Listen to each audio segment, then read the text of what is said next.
Hi guys, I'm Crabbok, and today I'm going to be teaching you how to set up and play Lords of Hellas by Awakened Realms. At the end of the video, I'll also be bringing you my review and overall thoughts of the game. So let's jump right into this. So the first thing we're going to do is start setting up the game board in order to play. One of the things that means is getting all of our combat cards, artifacts, events, monsters, and blessings onto the board. Blessings are going to come in multiple types, and they're represented by each of the different gods you're playing with. The base game comes with 3 gods, so you're going to play with all of your blessings cards, but it's important to note that in the future, once you get additional gods, you may use more or less blessings or different blessings. And we're going to shuffle these all together and create the blessings deck as well. The next thing we're going to do is we're going to place all of our gods' altars, and we're going to place them by first disassembling the statues and getting them back to their base level 1, and putting them all down on the board. The next thing we're going to do is get our artifact cards for each god, and these are going to go underneath the altars. And these are going to represent special rewards for whoever manages to control these regions with the altars in them that they will gain. We'll talk more about artifact cards a little bit later. The next thing you're going to do is prepare temples, and that is basically going to be using one of these temple cards. And we're going to flip one of them over at random, and they're all slightly different, but they all kind of represent the same temple function. And what that means is we're going to put temples on all of these, and it's going to tell us which one are draft turns, which ones are normal turns, and what the special reward for playing the Oracle of Delphi. And the Oracle of Delphi is a special temple that can only be placed right here on focus. So we'll pick one and we'll set it right here, and this will be the temple card.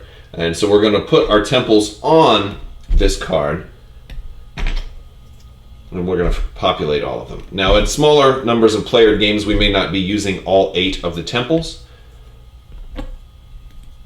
but for a max player game, we will be using all of the temples. And basically what this means is once somebody places a temple, as long as the spot is green underneath, and you see how some of these are green underneath, but when somebody places a temple that reveals a red one, you're going to draft blessings. So every card is different where you draft, and drafting is pretty cool because blessing cards are all different bonuses. So potentially, you might get something that gives you a bonus to battle, something that gives you a bonus to movement, and what will happen is you count the number of players and add 1 to it, and draw that many cards, pick one, and then pass it. And everybody will get 1 blessing. And it also talks about the Oracle of Delphi. Whoever builds the Oracle of Delphi will get a special bonus, and that's going to be different for every card. And since you're only using one of these per game, that means every game will be different. The next thing we're going to do is prepare starting events. So we're going to take the event deck, and we're going to take the top 7 cards and flip them over. If they are quests, they're going to go up here in the quest tracker, and then we'll also use their corresponding quest marker to mark where they go. And if they are monsters, we'll put them onto the board and pull out their monster board and put their miniature on the board, and it will reveal where they're going to start. So, for example, our first one is a quest called in Crete called Capture the Cretan Bull. So what we would do is we would find the Capture the Cretan Bull token, and we would put that in Crete, which is going to be right here, and this will go onto our quest tracker. And then we've just armed the board, and we're going to repeat this for each one. It's important to note that if you get a 4th quest, you're going to discard it. It still counts as one of the 4. And if you get a duplicate monster, you're going to discard it, but you're not going to count that one. The idea here is you have a pretty good chance of getting 3 quests and 4 monsters because of this formula. So the next one will be a monster, and that's going to be Cerberus. And so this tells us which monster it is and then where they're going to spawn. So that means Cerberus will spawn here on Locris, and we'll also pull out his card and kind of have that readily available.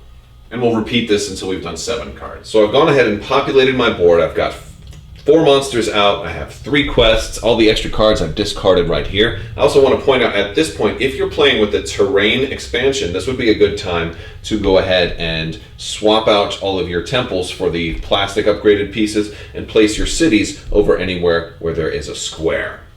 Next, I'm going to talk about 2 things, how you win and the anatomy of the board. I'm going to talk about the board first because I think that's important in understanding the different ways that you can win the game.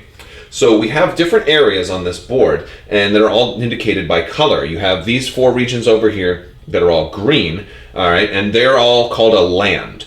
Each individual zone is considered to be a region, but when all of the zones that are grouped together by color are concerned, that's called a land.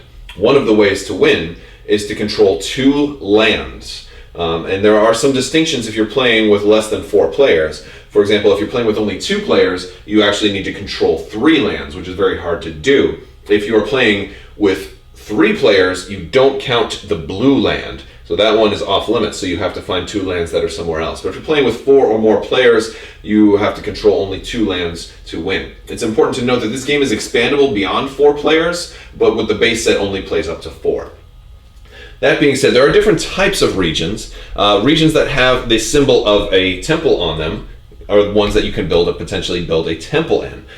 Regions that have a square on them are regions with cities. Now there are 2 special regions that have, for one, you have Sparta down here in Laconia. Sparta is a special city because when you're fortifying there, you get more defense, and there's some other bonuses we'll see with Sparta as it shows up later. And then here in Focus, you can build the Oracle of Delphi, which does count as a temple, but also gives you a special bonus. Now, both of these cities are harder to take because there's a number on here, and the number on every region requires how many hoplites you need, which are basically your pawns or your basic warriors, how many hoplites you need in order to take control of it. So to take control of Laconia, and then by default the city of Sparta, I would need 5 hoplites in this zone to be able to put my marker down, and that's what these things are. These are going to tell you which zones you have control of. And then I would have control of this. Now, I don't have to keep 5 there. I can then move on, but now I've claimed it. It's also important to know that adjacency is the only way that you can move, unless, of course, you're going across water, and there are these water trails that do consider themselves to be adjacent. So you can move here from Euboea all the way to Crete in one move. So controlling the 2 lands is called Warlord of Hellas, and that's only one way to win the game. The other way is Favor of the Gods, and that's to actually control 5 different regions that contain a temple. So that means I could control Crete, and if a temple is also built on Crete, I control 1 region with a temple. If I can control 5 of these, then I will win the game. It's important to know, though, if I control Crete and a temple has not yet been built, then that doesn't count towards one of those 5. The next way is called Monster Slayer, and that's pretty simply straightforward, and that's just to be the first person to kill 3 monsters. Whenever you do slay a monster, it's going to come back over into your area kind of as a trophy, so that's one easy way to keep track of those. And then the last way is called King of Kings. What King of Kings means is whoever is taking, there's special actions, and through the course of the game you can build up these monuments. Whoever builds a monument to completion is going to get the special monument activation card, in which you'll put a little token on here, and each turn is going to mark how many turns. Basically, after the end of the 3rd turn, whoever controls the zone with the first completed monument is going to win. This is a nice timer that helps put an end of the game condition if somebody wants to, try to rush a single monument. But then the problem is they may not necessarily have the army to hold that monument for 3 turns. Because you can potentially hold it for 2 turns, and then somebody who's been not building monuments but building their army comes in and takes it from you at the last moment. Then you would lose and they would win. So it's not that you have to hold it for all 3 turns, you just have to be holding it by the 3rd turn.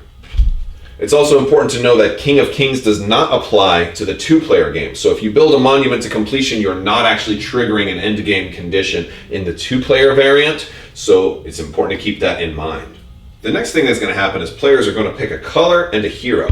Now, your army board is the same for every different color, and the only difference is that the colors are different. So here I'm holding the yellow board, here I have the red board. There's no difference between these. One of the things that is actually slightly different is on the back is going to show you what your pieces look like. So that's that.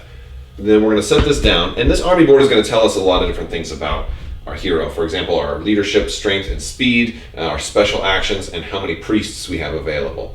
Okay. Now, the thing that's going to be different is our hero boards, and heroes are asymmetrical, and they're all different, and they're going to potentially, you're going to choose one, and it's going to go on the top of your board. Let's look at all these different heroes really quick. Every hero is going to have a starting bonus, something that they start the game with, and a special ability. So the special ability is, for Achilles, is that he can add his speed or strength, whichever is lower, to his army value.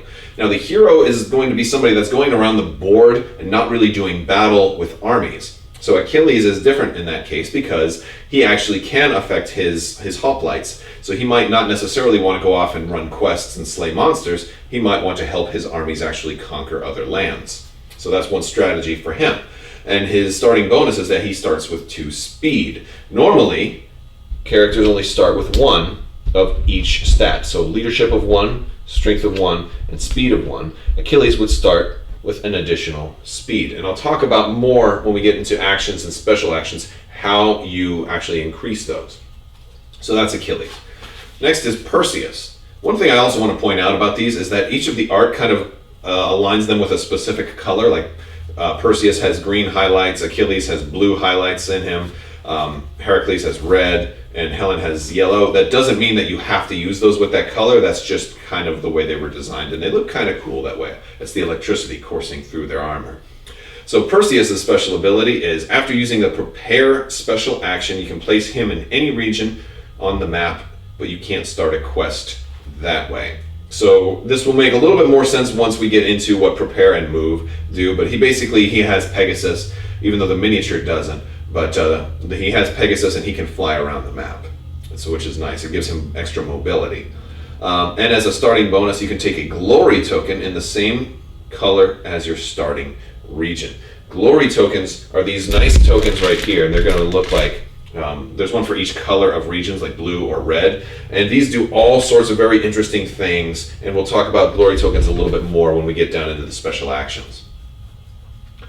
All right, next is Heracles. Heracles he starts with 2 strength, and at the beginning of your turn, you can remove 1 glory token. Here we go, we're talking about glory tokens again, to draw 2 neutral artifacts, keep 1, and shuffle the other back. Now, you're not going to start with a glory token, so he's going to have to earn 1 first, and then anytime he has 1, he can spend it basically to get an artifact. And artifacts are really cool things. We'll look at those in a second, because Helen also deals with artifacts. Helen's ability, enemy players with hoplites can't enter a region with Helen in it unless that player's hero is also in the region. So she kind of can kind of protect an area from being invaded by other hoplites unless they manually have their other hero come in with them. And as her starting bonus, she gets to draw 3 neutral artifacts and start the game with 1 of them and shuffle the others back. So let's look at some of these artifacts so we can see what they basically do. So here's one called Aegis, and you can protect 1 or 2 of your hoplites from being killed. The Horn of Plenty, recruit 2 hoplites in any region with a city or the city Sparta that you control. The Catechus, before a battle, you can discard a combat card of your enemy's choice. They have to discard a combat card. So they do all kinds of interesting things, and they all kind of can apply to different types of gameplay. So Helen is Helen and Heracles, or Hercules if you prefer the pronunciation, have some very different, flexible play styles. Whereas Achilles and Perseus, actually Perseus is pretty flexible too. I think Achilles is the only one that's kind of designed specifically for leading his armies, and Heracles seems like he's designed more for fighting monsters with his strength. So we will pick a character. In this case, I'll pick Heracles. You'll put that board on top of yours. And then the next step will be to find the hero miniature and attach your ring to it. Now when we get ready to start, in reverse player order, you're going to place your miniatures. So whoever places their hero and 2 hoplites in any region they want first will actually be the last player to go. So there's a little bit of balance there. It's kind of like a snake draft if you've ever done fantasy football. So one of the things that I'll do, if I'm going first, maybe I want to control Sparta. Even though I won't control it yet because I'll need 5 hoplites, but maybe I want to start off near Sparta because I want to go militaristic and put my guys there. That means I will go last, but that also means Sparta is now off limits for anybody else to start there. So my opponent might want to start right next to me to threaten me and get aggressive right away, or the next player might want to say, well, all right, if you're going to go for Sparta, I'm going to try and get focus up here and kind of go for that. Or maybe he'll want to go all the way up top and start as far away from me as possible so that we won't necessarily be attacking each other right away. And this will continue until everybody's gone. The last player to place will be the first player to go. So now that we're all set up, I want to show you basically what happens on a player's turn. There's two phases. You can do regular actions and then special actions. And there's a reference card in each of these for each player color to remind you of what to do. Regular actions are fairly simple, and you can do these in any order, but you can only do each one time. You can move your hoplites. You can only move hoplites equal to your leadership value. So if you have a leadership value of only 1, you can only move 1 hoplite. If you have leadership value of 2, you can move 2 hoplites, but you cannot move 1 hoplite 2 separate times. Another thing you can do with your hoplites is if you're in a region that you control, like if I have my token on here, if I've already gained control of Sparta, for example, or of Laconia, I can fortify, which is to take 1 hoplite and put them inside the square here. Or if you have the terrain expansion, you would actually put them inside the city. What that does is that gives them extra defense when they are defending, and it counts as a move. So it basically counts as an adjacent region's worth of move. So if you wanted to move him out, that would also count as a different move on a subsequent turn. So those are two things I can do. The other thing I can do is I can move my hero. I can move my hero according to my hero's speed. So if my speed is only 1, I can only move 1 zone. If my speed is 3, I can go 1, 2, 3, or any 3 adjacent zones. It's also important to know that with movement, my hero and hoplites are under different rules. So if there are enemies, let's say there are enemies in Arcadia and Messenia, if my hoplites move into there, they have to do battle. However, if my hero moves there, he can continue to move on through. My hero is not going to stop and do battle with enemy hoplites. Only hoplites do battle with hoplites. So that's important to know. Your hero, think of your hero as somebody who's running stealthily because they're a lone person, whereas each hoplite kind of represents a small army. And your hero can be stealthy and kind of go through, hiding in the trees. So that's important to know because your hero is going to be trying to do quests and slay monsters and do other things in relationship to that hero.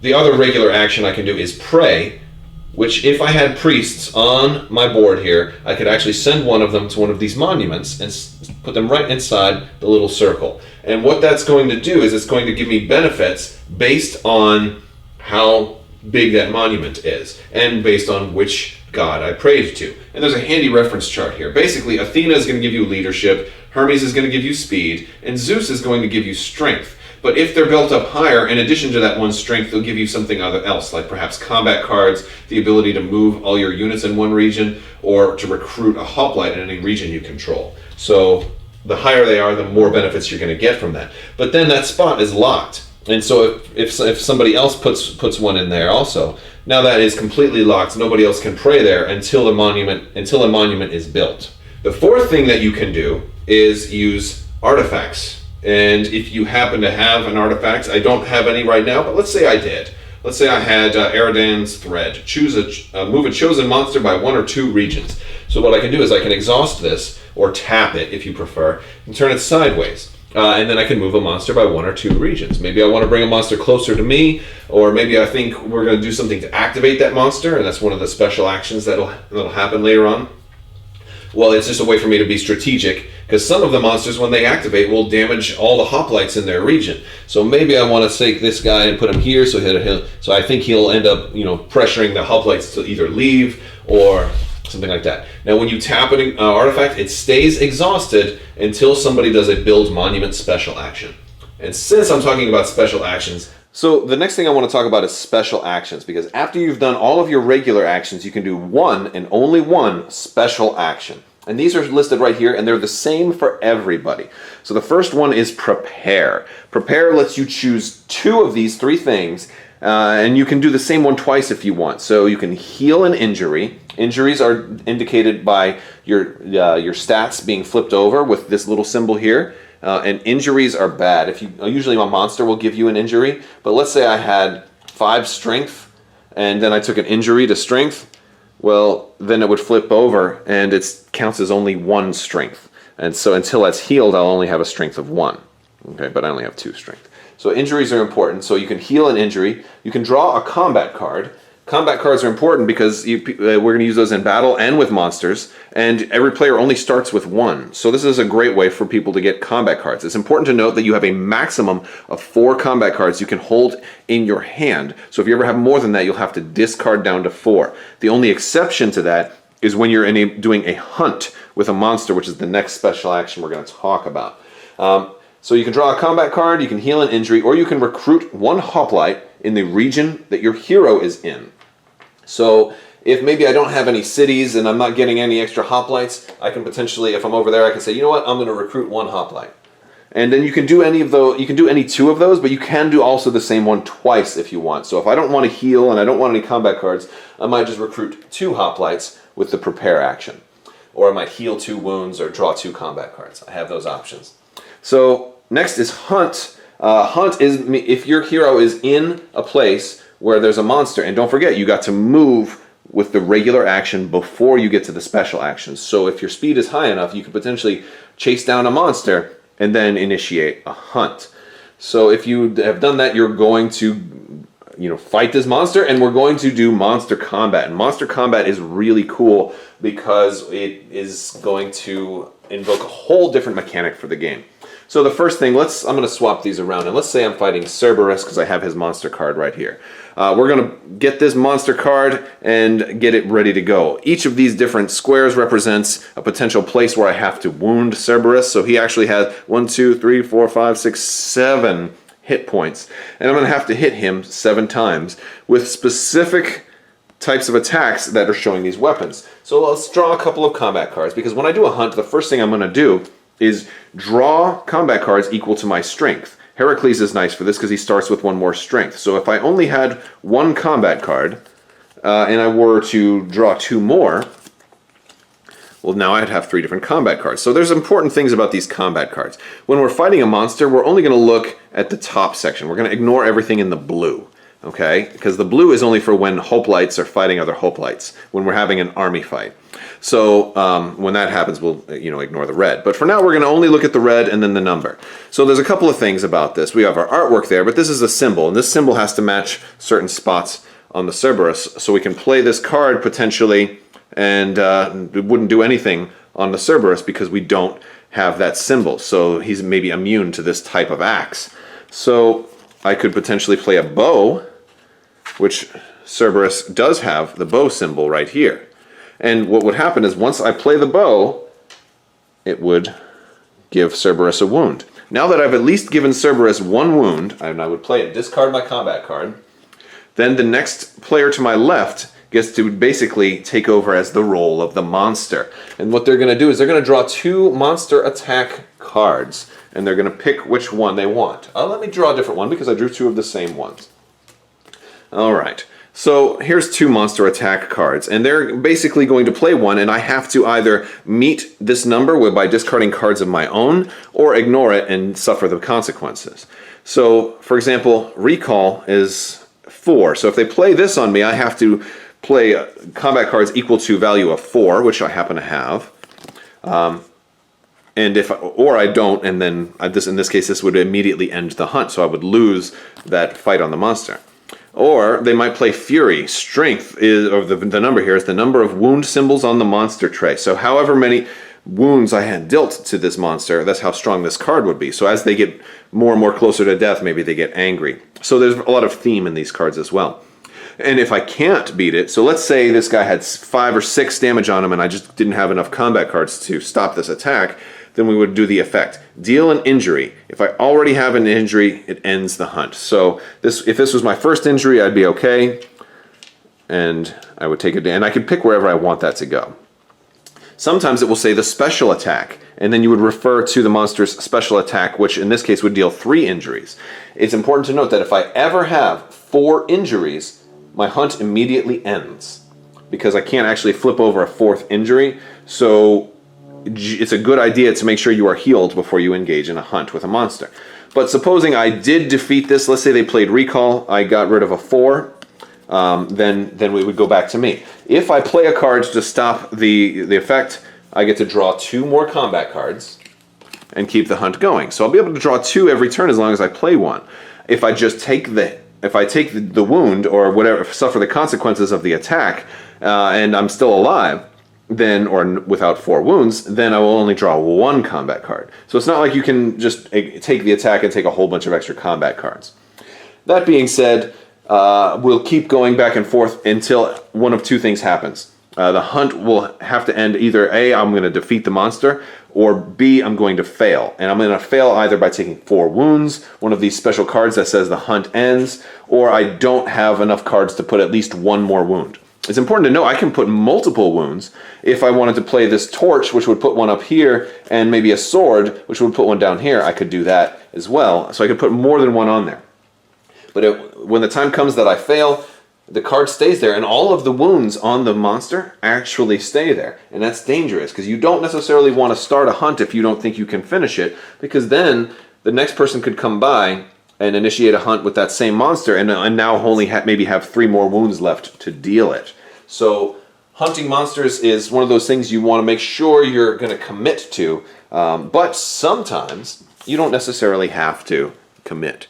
And what I mean by that is that some of these symbols have special symbols in here. So if you are able to deal this wound to a Cerberus, once the hunt ends, you are going to get a priest from your reserve and put them on your board, which basically means they're armed and ready to be sent to a temple, which is great, because normally you only get priests one of 2 ways. So this is a 3rd way you can potentially get priests. And if you do this wound to the Cerberus, you're going to draw and take an artifact, and artifacts are super, super cool. So it might be one of those things where you only want to attack the Cerberus a little bit and take a war trophy home with you and not finish them off. So there are a lot of different strategies to fighting monsters. And that's the hunt action. Also, I want to point out that once you do a special action, you're going to mark the special action with a token, and that means you can't do that action anymore until all of these tokens are cleared. All right. So next is usurp. Usurp as a way for we can use glory tokens. I talked about glory tokens before. There's one for every different colored region, and usurp is a way for you to potentially come in and kick all of the enemy's forces out. So let's say, for example, you had controlled Attica here. I could move my hero in. If they had a blue glory token, because this region is if they had a blue glory token, because this region is blue, I could play usurp, and I would take control of this zone. I would kick all of your guys out, and I would put 1 hoplite in the zone.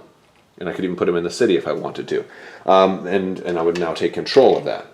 This is important because there's no combat that's taking place in here, and you don't actually lose anything, so that's really nice. Next is build temple.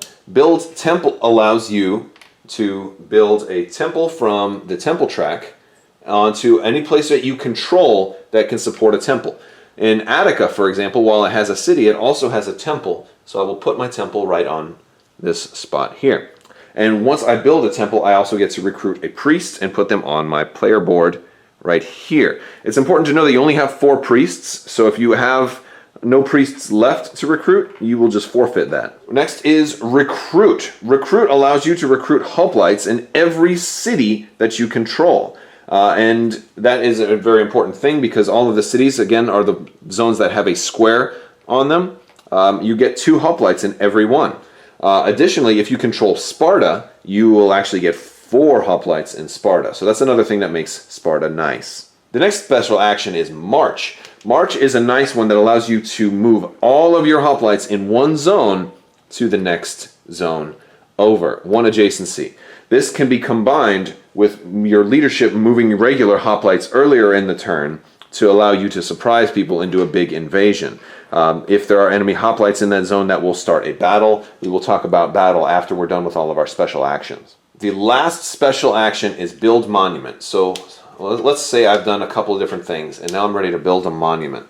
Build monument does a whole lot of stuff, so we're going to have to talk about this in some detail.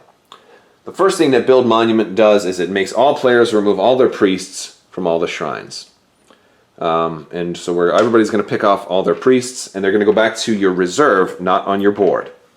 The next thing you're going to do is you're going to add a level of a chosen monument. So these chosen monuments are, you can choose whichever one you want. Maybe I'll want to increase Zeus's level, so I'll take this piece and put it in there, and now Zeus's monument is at level 2. The next thing that will happen is the player who did this will gain a priest for every temple that they control. And gaining a priest means that putting them from your reserve onto your board. This could get you a lot of priests potentially, but you can only send one up to worship per turn, but it's nice to have a stockpile of priests. Then what's going to happen after that is at the end of your turn, once you finish, all players are going to remove all of the used action tokens from their boards. So this is a way to clear off your board, but it's also going to clear off everyone else's board as well. So you might be helping your opponents to double down on hunting monsters or double down on recruiting their hoplites. After that, you're going to roll the monster die for every single monster that's on the board. The monster die has multiple different sides, and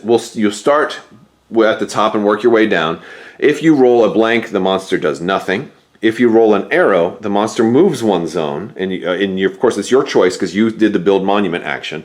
And if you roll this flame, that monster will do their region attack. And the region attack is going to be different for every monster. For Cerberus, for example, he will kill 3 hoplites. So if there are any hoplites in his region, he's going to kill them. Even if they're your own hoplites, he's going to kill them. So that's dangerous if you roll this with a monster in your zone. If you roll this symbol, however, and there's only one of these, you can choose whether to do its region attack or to move it. And so that it gives you a lot of flexibility. This is ideally the side that you want. And you're going to do this separately for each monster one at a time.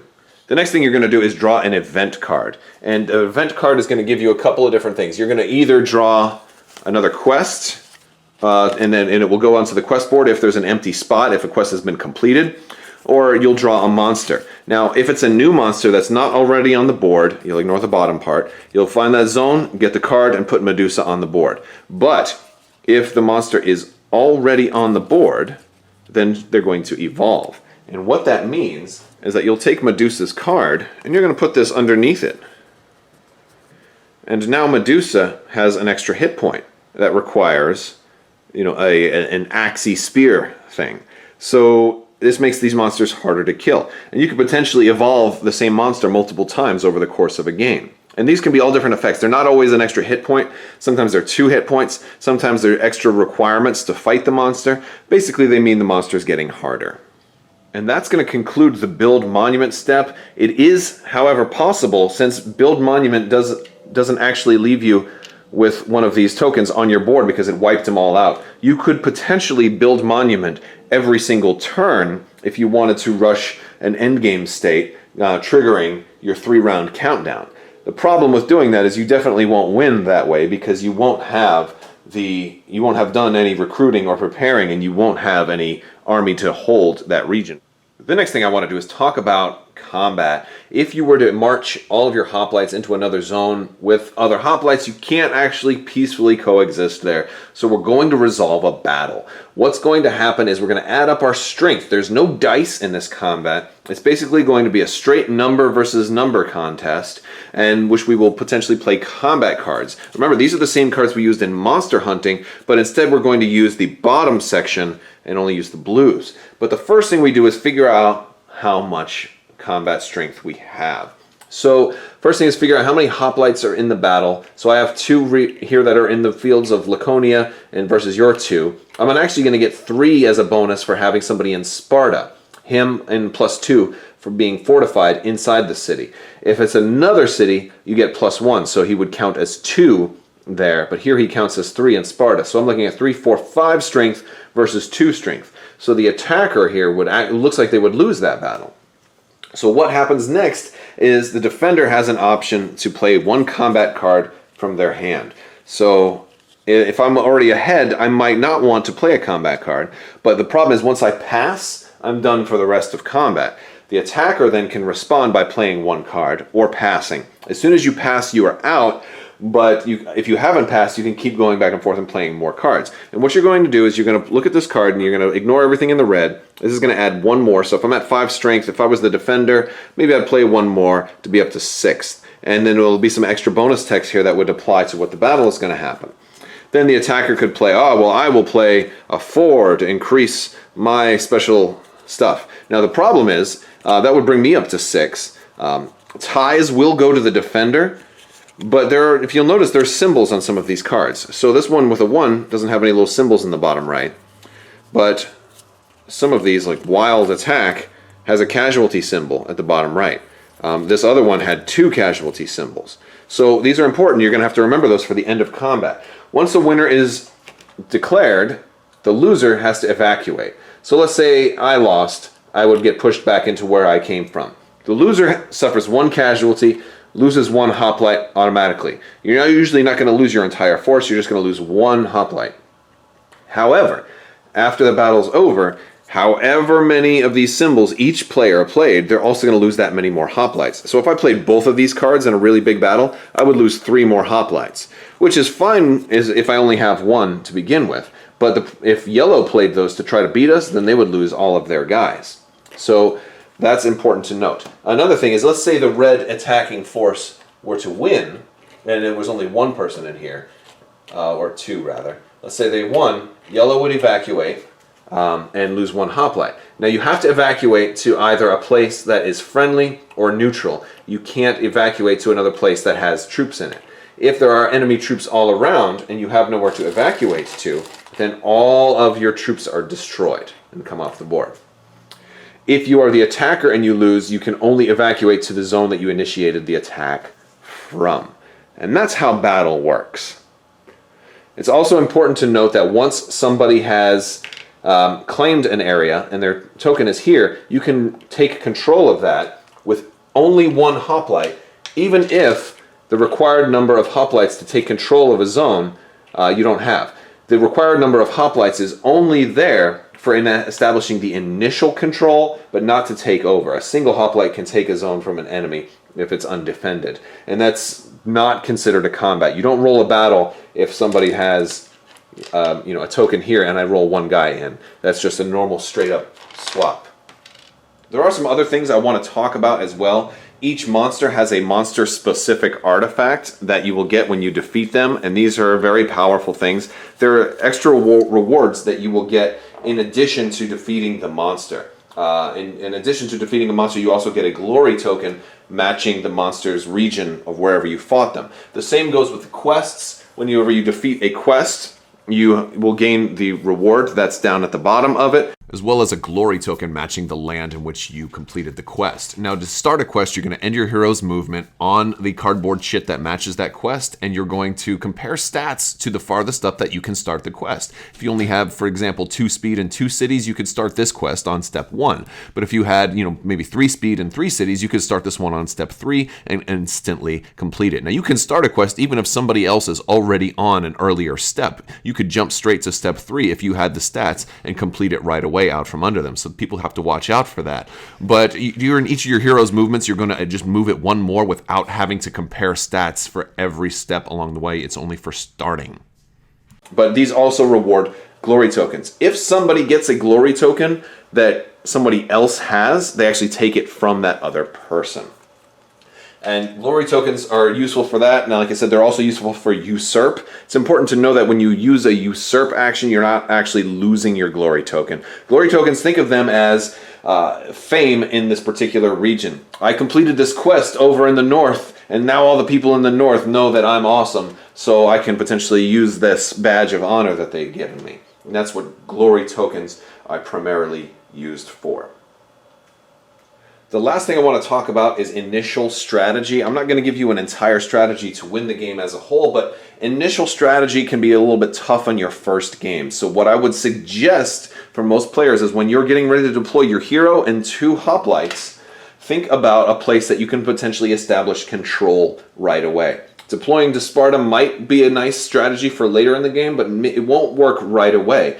Potentially deploying to a territory, or potentially deploying to a region that has a requirement of only 2 will give you control in that region and the ability to play recruit and gain 2 more hoplites right away. Now you can defend that region as well as establish your hoplites that can go out somewhere. Another strategy is to potentially go to a place that has a temple, so this way you can build a temple and start gaining priests, which will go on your board, and then you can raise your stats. So those are 2 early strategies. Try to get a temple or a city on your initial deployment if you can.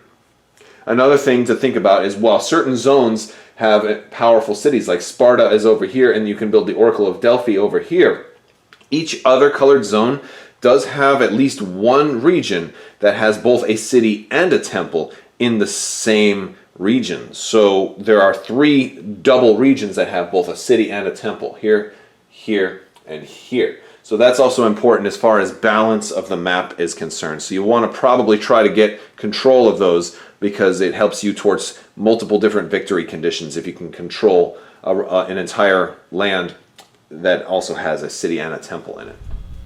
So thank you for watching my Learn to Play video for Lords of Hellas. Overall, I think this game is magnificent. It's complex while at the same time also being very simple to play. I think it's a difficult to master game, but there's 4 different ways to win, so I love that there's multiple different approaches you can make when you're playing this game.